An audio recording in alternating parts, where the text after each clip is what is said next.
Today, Pennsylvanians can learn the extent of sexual abuse in these dioceses.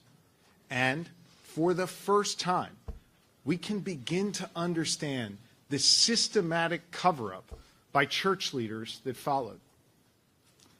Over the last several months, an intense legal battle has played out between my office and individuals who have concealed their identities through sealed court filings.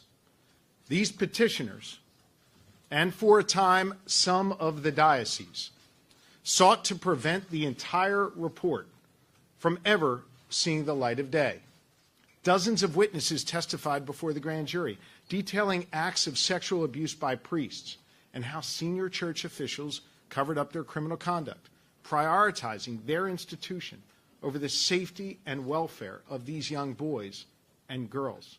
These documents, from the diocese's own secret archives, formed the backbone of this investigation, corroborating accounts of victims and illustrating the organized cover-up by senior church officials that stretched, in some cases, all the way to the Vatican. Over 1,000 child victims were identified by our investigation, though the grand jury notes that they believe that number was in the thousands. As the report reads, we should emphasize that while the list of priests is long, we don't think we got them all. As I detail the grand jury's findings, I will use graphic language from the report that may make some uncomfortable. But these words are the only way to adequately explain the sexual abuse committed by priests upon children. This is not to be salacious.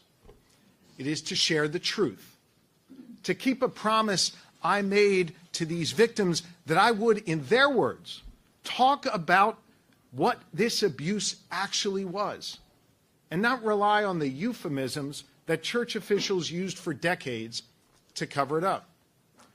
You see, church officials routinely and purposefully described the abuse as horseplay and wrestling and inappropriate contact. It was none of those things.